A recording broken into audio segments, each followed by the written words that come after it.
estudios científicos a medida que voy avanzando. Por ejemplo, en este nos dice que los trastornos temporomandibulares pues se dieron con una mayor alzada o frecuencia justamente a raíz de la pandemia, como les estaba diciendo, y nos dice que hay una evidencia también que todos esos factores psicológicos como es el estrés, la ansiedad, vienen a intensificar los dolores, sobre todo los orofaciales, y vienen a predisponer o a desarrollar o a perpetuar todas las alteraciones temporomandibulares, y entre ellas la más conocida es el bruxismo. Entonces, ¿cómo podemos definir a grosso modo lo que es las disfunciones temporomandibulares o los trastornos temporomandibulares? Bueno, lo podemos definir como un conjunto de condiciones tanto dolorosas o como disfuncionales en los músculos tanto masticatorios, en la articulación temporomandibular, como en sus estructuras relacionadas. Llámese discos mandibulares, llámese todo lo que es la parte muscular, ligamentaria, todas estas se relacionan. ¿Y por qué se relacionan? Bueno, hay una particularidad de la articulación temporomandibular, pues que son dos, y que se unen entre el hueso temporal y la mandíbula. Entre sus principales funciones, para que veamos la importancia, está la succión, la masticación, la deglución, la fonación e incluso la parte respiratoria. Entonces, de ahí que sea tan importante, porque en conjunto también nos ayuda a todo lo que es la parte de los movimientos de mandíbula, tanto en sus desplazamientos anteriores, posteriores y laterales, así como descenso y ascenso de la mandíbula. Entonces, en conjunto vemos que son articulaciones sumamente importantes. Y parte de las generalidades que tenemos de todos los disturbios temporomandibulares está la particularidad que el dolor orofacial viene a representar en la población de un 29 a un 30% de los casos de consulta. Y de estos, afectaciones específicas de la articulación temporomandibular tenemos un 4.2%. Y donde vienen a afectar más todo lo que es estos disturbios orofaciales, vienen a afectar más en lo que es la parte muscular con un 25%. En quienes se ve mayor prevalencia, se ve mayor prevalencia en las mujeres, de un 30% en mujeres a un 25% en hombres. Incluso está la particularidad que, por ejemplo, nosotras las mujeres, por ejemplo en embarazo, la parte por la relaxina, por darles un ejemplo, hay una mayor laxitud. Al haber una mayor laxitud, hay más probabilidad de que una mujer embarazada sufra, aparte de las posturas que mantiene durante el embarazo, o los trastornos posturales que tiene, sufra también de alguna alteración temporomandibular. Igual las personas que, como yo le digo a los pacientes, vienen de fábrica, digamos, con alguna una hiperlaxitud, pues son pacientes que pues tienen una mayor probabilidad de sufrirlos. Entonces, de esta población, del 10 al 15% son adultos. Y vemos que en la adolescencia también representa también hay un 4 o un 7%, o sea que los adolescentes, que es lo que no veíamos antes, están más tensos, están con una postura que quizás hace unos años atrás, antes de toda esta parte tecnológica, quizás ellos no la tenían. Y por ejemplo, las posturas viciosas, por ejemplo al teléfono, la forma en la que duermen, la forma en la que hacen sus actividades diarias, o mejor dicho, la falta de actividad física o actividades que los mantengan en movimiento y los hagan estar quizás digamos, en más sedentarismo, ayuda también a que ellos también sean parte de la estadística. Hay algo curioso, por ejemplo, de la población en general, 59% de personas presentan alguna sintomatología, que me gustaría que por ahí cerca tengan pluma y papel y que vayan haciendo un ganchito si en algún momento tienen alguno de los signos y síntomas, y vayamos conociéndonos justamente para hacer esta presentación un poquito más didáctica. de estos síntomas, como les decía, el 59%, solamente un 7% han sido diagnosticados. Entonces, eso me parece muy curioso, porque a la larga, pues uno va al dentista, pero los signos son sumamente claros en una persona, por ejemplo, que tiene que es bruxista, o, por ejemplo, que tiene alguna alteración mandibular, porque pues lo va a decir, pero realmente no se le da un seguimiento como tal. Por ende, son personas que están a la deriva sin tratamiento hasta que ya se hace de una manera tan crónica que pues ya es un poco más, digamos, un tratamiento quizás más largo que tratarlo quizás desde el inicio con una adecuada, un adecuado seguimiento por parte de los especialistas. De este porcentaje, el 7% permanece con una prevalencia del dolor orofacial crónico. O sea que al no tratarse o ya tener factores que compliquen todo lo que es su patología, permanecen con este dolor o estas molestias de una manera, ya sea a lo largo de los meses, de los años. Incluso hay personas que me han llegado a consulta con 20 años de dolor mandibular, con 10 años que su pareja les decía que escuchan que rechinan los dientes todas las noches, pero nunca han buscado ayuda. Entonces, ese tipo de personas a las que hay que llegar. La evaluación. ¿Cómo se realiza la evaluación? Pues definitivamente de la evaluación parte todo.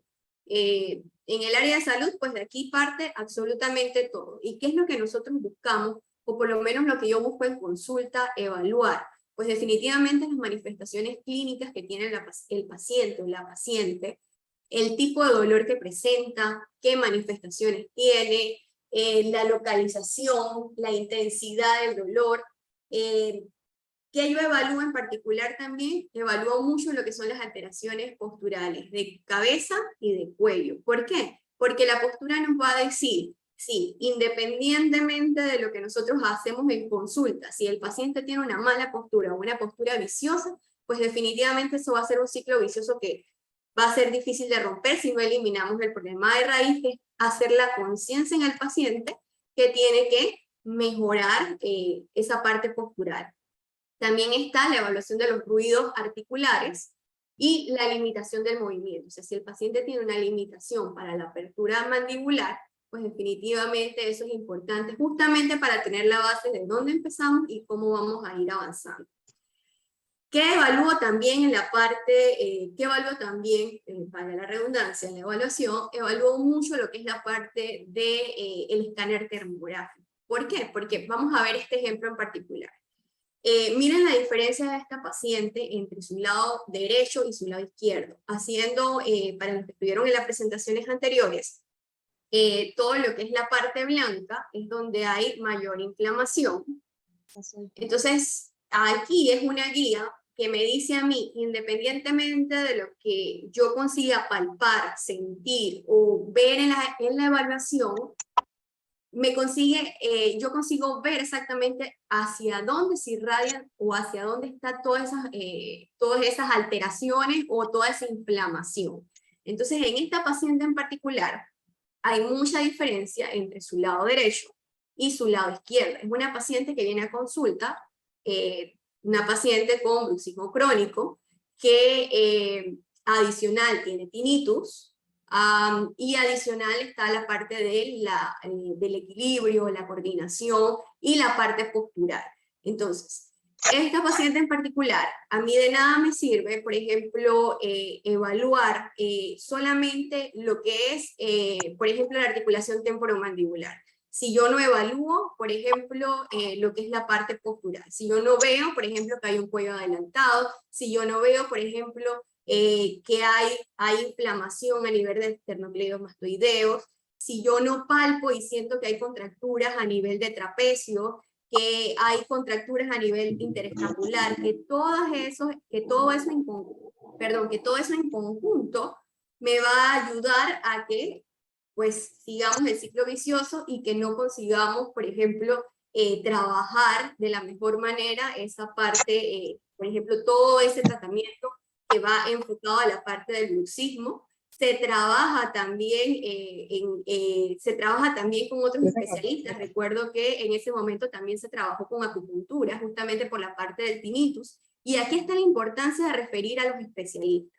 ¿Por qué? Porque si la persona no está acompañada, por ejemplo, no tiene una férula por parte de la parte odontológica, de nada sirve lo que yo trabaje si el paciente en la noche igual es algo involuntario, y ahí es donde nosotros tenemos que estar claros.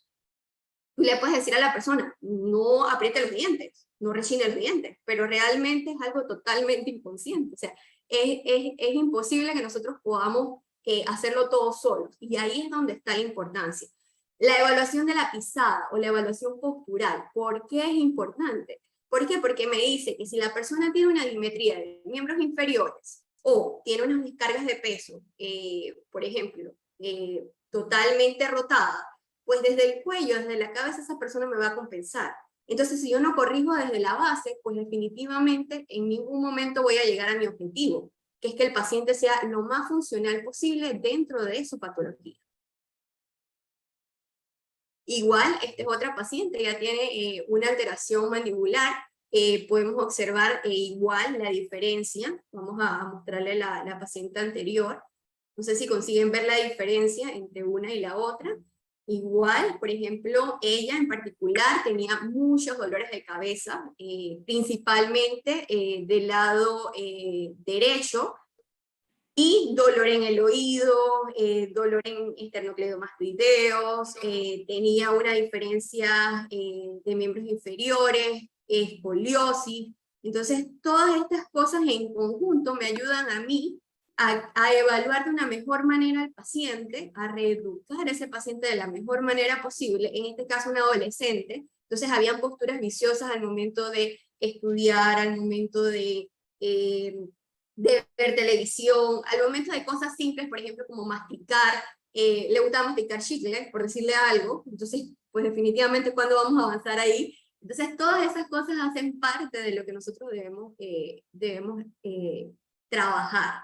Entonces, cuando una paciente, por ejemplo, un paciente te diga, siento que escucho sonidos o clic a nivel de la mandíbula, dolores de cabeza, dolores de oído, dolores de mandíbula, limitación en la apertura, pues eso nos debe dar por ejemplo, si el paciente va por dolor cervical, eso nos debe dar en nuestra evaluación, nos debe dar como una idea de que el problema quizás no sea solamente la parte cervical, sino que quizás haya que trabajar algo más ahí. Entonces, les decía que tuvieran la página, vamos poniendo un ganchito, o el teléfono, lo que tengan cerca, porque según Molina, Dos Santos y Knowling, en 1999, ellos, citados por Hernández, en el 2010, ellos tipificaron los grados del bruxismo. Entonces, ¿qué es importante realizar en la evaluación, por ejemplo, de un paciente? Importante, por ejemplo, realizar estas preguntas. ¿Hay desgastes dentarios? ¿Hay, por ejemplo, ruidos dentarios en los últimos 6 meses? Por ejemplo, ¿usted siente que aprieta los dientes al dormir? ¿O la persona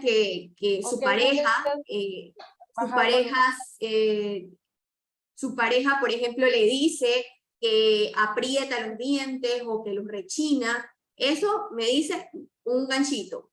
Sientes que al momento de levantarte tienes tensión y rigidez en la parte mandibular, sientes que tienes la mandíbula rígida, tanto al despertar como en la noche, si en algún momento te despiertas, o, por ejemplo, al momento de despertarte, sientes dolor en el cuello, que no ha cedido ni al cambio de almohada, ni al cambio de colchón, ni al cambio de... Algunos cambian de colchón, otros cambian al sofá, otros cambian a dormir en el piso y nada cambia. A veces el problema no es el problema es que hay que ir más allá. Dolor en maceteros o dolor a nivel de músculo temporal al despertarte. Si, por ejemplo, tienes hipertrofia de maceteros o temporales. Entonces, todas estas cositas son cosas que son signos que debemos ver en nuestros pacientes. Por ejemplo, si la persona dice, yo siento que me levanto con la cara cansada. Ese es algo particular que había escuchado en consulta. Siento que me levanto y siento que como que si hubiese estado mordiendo carne toda la noche, me dicen. Fatiga en los maceteros durante el día. También, por ejemplo, algunos me dicen, yo siento que me levanto y que no tengo la mandíbula en su lugar, por decirles algo. Ok, de estos 15 signos o síntomas que acabo de decir, por ejemplo, si la persona me da positivo en 2, de 2 a 5 es un bruxismo leve. Si la persona de estos me da de 6 a 10 positivos, es un bruxismo moderado. Y si me da positivo en más de 11, eso significa que es un bruxismo severo. Entonces sí tiene que haber un acompañamiento. ¿Por qué tiene que haber un acompañamiento? ¿Por qué? Porque hay diferentes tipos de bruxismo. La persona dice, solamente es el nocturno.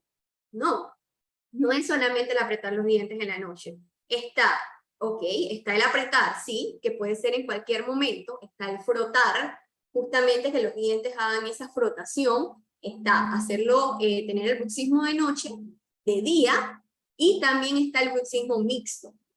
Entonces, en función de esto, hay 3 grados, que son, por ejemplo, hábitos incipientes, que son hábitos, por ejemplo, que uno puede corregir por medio de terapia, por medio de conciencia, por medio de reeducar, hábitos que ya están establecidos, o un hábito poderoso que me dice, por ejemplo, un bruxismo que la persona no puede controlar ni de noche ni de día y en cualquier momento está apretando los dientes. Entonces, ¿qué nosotros hacemos en fisioterapia? O por lo menos, ¿qué es lo que yo realizo en fisioterapia?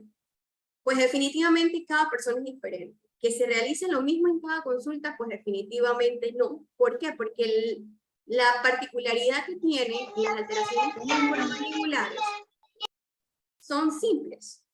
Nunca van a ser iguales.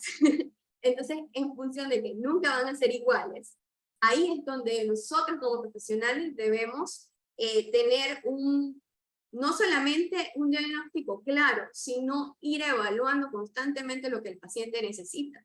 Por ejemplo, el trabajo de reeducación postural no es solamente, voy a enseñarle al paciente que no debe tener el cuello adelantado, o que debe ver el teléfono a una buena altura. No, es trabajar desde el core y enseñarle a ese paciente a fortalecer y hacer un trabajo tanto a nivel abdominal como lumbar, justamente para tener una buena estabilidad y de ahí trabajar hacia abajo con ejercicios de equilibrio, ejercicios de coordinación si es una persona mayor, y trabajar, por ejemplo, con ejercicios de fortalecimiento, por ejemplo, de cintura escapular, justamente para tener que la alineación de la cabeza y del cuello se haga de una manera más natural.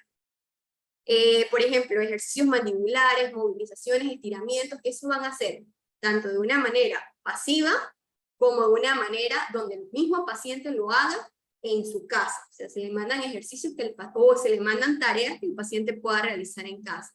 Masajes, tanto masaje de ciliax o masaje para liberar tejidos, tanto a nivel mandibular como a nivel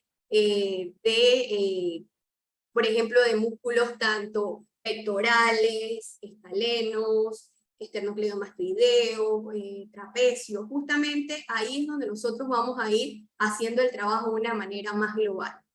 Ejercicios de cuello y cintura escapular. Yo trabajo en particular mucho con la punción seca. No siempre, pero sí trabajo bastante con la punción seca y me da excelentes resultados. No solamente a nivel de, por ejemplo, a nivel mandibular, sino que trabajo también justamente para liberar la parte, tanto posterior como anterior, depende de cómo se encuentra el paciente en ese momento. Igual trabajo, me manejo mucho, por ejemplo, como dijo mi compañero en la semana anterior, con el kinesiotape. ¿Por qué? Porque el kinesiotape es realmente, digamos que una forma de que, aunque yo le diga al paciente, haz esto y no lo hace, pues el kinesiotape me va a ayudar bastante a relajar toda esa musculatura y a recordarle, por ejemplo, en el caso de trapecio, que tiene que tener una buena mecánica postural. Entonces, entrando un poquito a lo que es los estudios científicos, y esto me pareció bien curioso, por ejemplo, esta es una revista mundial de gastroenterología, ¿ok? En la que me dice que el paciente que tiene un síndrome de colon irritable tiene 3 veces más probabilidades de tener patologías temporomandibulares que un paciente sin ninguna afectación intestinal. Entonces, muchos pacientes me vienen a consulta, por ejemplo, con reflujo. Entonces, todos estos son factores que pues definitivamente vienen a estar relacionados también con las alteraciones temporomandibulares o los desórdenes orofaciales. Igual en esta revista también me dice que, por ejemplo, muchas personas dicen, o muchos odontólogos dicen, que el bruxismo o las alteraciones o los desórdenes temporomandibulares están relacionados específicamente con la mordida del paciente o cómo el paciente hace esa parte de la oclusión. Y este estudio me dice que no. Este estudio me dice que no necesariamente la oclusión tiene relación o guarda relación con estas alteraciones. Entonces, eso es como un paradigma que hay que ir dejando de lado, porque no necesariamente el paciente que tiene una mala oclusión tiene bruxismo, y no necesariamente quien tiene bruxismo tiene una mala oclusión. Ejercicios de corrección postural. Dice que, en este otro estudio dice que la efectividad de la corrección postural en pacientes con difusiones temporomandibulares, pero aclaremos que de origen muscular, Comillana en 1999 y Wright en el 2000, dice que la apertura máxima sin dolor aumentó significativamente. O sea que si nosotros conseguimos reeducar a ese paciente, de la mejor manera, pues definitivamente esa sintomatología va a ir cediendo. Aparte de la apertura, la sintomatología también disminuyó significativamente. O sea que no solamente apertura, sino digamos otros síntomas, como por ejemplo esas tensiones mandibulares o los dolores cervicales, y así sucesivamente. Ok, este me habla acerca de los ejercicios mandibulares y me dice que los ejercicios mandibulares solos no hacen nada si el paciente no tiene por ejemplo, no sabe el por qué los está haciendo. Entonces ahí es importante la educación del paciente. Entonces, aquí decía, por ejemplo, ejercicios mandibulares versus férula de relajación. Los resultados de estos estudios determinan una tendencia positiva a favor de la propuesta de ejercicios mandibulares. ¿Por qué? Porque por lo general va a utilizar la férula de noche, y los ejercicios van a ser una ayuda al momento de utilizar la férula. Pero uno sin el otro, pues definitivamente, digamos que el paciente puede mantenerse con los ejercicios sin necesidad de utilizar la férula. Pero si utiliza la férula, por decirles algo, la férula de relajación, pero no hace los ejercicios, no tiene un buen seguimiento, pues definitivamente ese ciclo puede seguir y las molestias del paciente pueden continuar. En este metaanálisis demostró que la punción seca es mejor que otras intervenciones para la intensidad del dolor en los pacientes, así como la terapia simulada en el umbral de dolor por presión.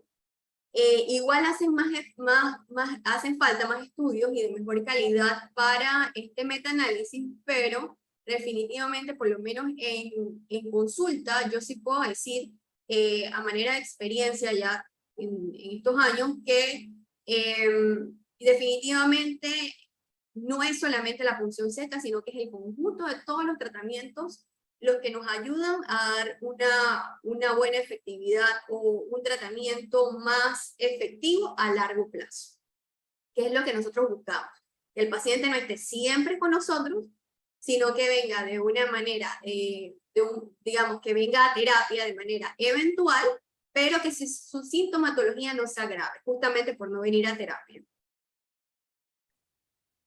La ciencia nos enseña, en efecto, a someter nuestra razón a la verdad y a conocer y a juzgar las cosas tal como son.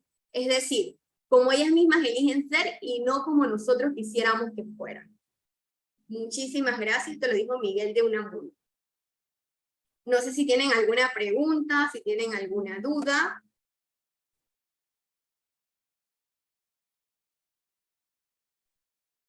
Muchísimas gracias, licenciada.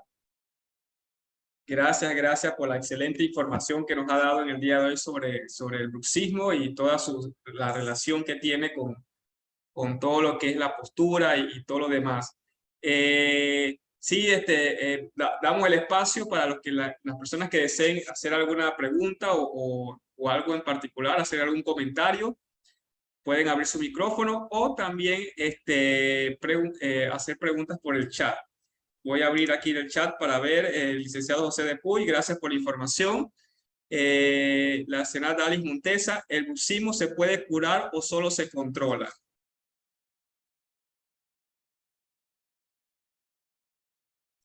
Estás en mute. Ok, ahí depende mucho del diagnóstico médico que la persona tiene. Por ejemplo, qué tipo de bruxismo tiene. Y si es bruxismo o hay alguna patología discal. Porque si hay alguna patología discal, habría que ver qué tipo de patología es. Y ahí, por ejemplo, darle el tratamiento acorde. Por ejemplo, en muchos casos de bruxismo, la persona, pues, digamos, no un 100%, pero sí corrigiendo toda esa parte postural y teniendo más conciencia de lo que la persona tiene, se puede estar casi a un 100%. Pero sí depende mucho de lo que la persona realmente tenga. ¿Por qué? Porque patologías a nivel de la articulación temporomandibular hay muchas. Y, por ejemplo, cuando hay, por ejemplo, una patología discal, o sea que ya el disco es el que está afectado, entonces ya es un poquito más complicado porque ya hay un desgaste, ya viene siendo ese disco como un tipo de acordeón, entonces lo que uno viene es como a evitar las complicaciones, y aunque la persona tenga ese clic o ese chasquido, no sienta dolor o no sienta mayor molestia adicional al ruido. A ver, me pareció haber leído el bruxismo, ¿cómo se trataría en niños? Ok, en niños en particular, hasta cierta edad es normal, porque ellos o sea, tienen que bruxar de una manera fisiológica normal, por decirlo de alguna forma que no suene tan mal, porque están en crecimiento. Entonces la mandíbula va creciendo. Entonces hasta cierto punto realmente no necesitan tratamiento. ¿Por qué? Porque, por ejemplo, estaba leyendo un caso clínico hace poco donde intentaban darle como un tratamiento y realmente no necesita tratamiento. ¿Por qué? Porque están en crecimiento. Entonces habría que ver en qué edad estaría ese niño y realmente si realmente lo amerita. Porque si, bueno, como les dije, o sea, si está en etapa de crecimiento es normal. Pacientes con bruxismo pueden presentar, gracias Ninoska, pacientes con bruxismo pueden presentar alteraciones en equilibrio, por ejemplo, presencia de vértigo. Si están ligadas con otras afecciones, sí. Incluso muchos pacientes, por ejemplo, con bruxismo tienen tinnitus y tienen vértigo, problemas de equilibrio que ya van relacionados más con oído. Entonces, muchas veces no es que estén ligados, sino que se suman otras patologías que ya tiene la persona. Pero igual se pueden tratar, porque, por ejemplo, hay pacientes que tienen bruxismo, pero se trabajan también ejercicios de equilibrio, se trabajan también ejercicios posturales, se acompaña también, por ejemplo, con acupuntura para el tema de los vértigos, y en conjunto, y se hacen ejercicios justamente para eso, y en conjunto la sintomatología del paciente mejora. No sé si tienen alguna otra pregunta.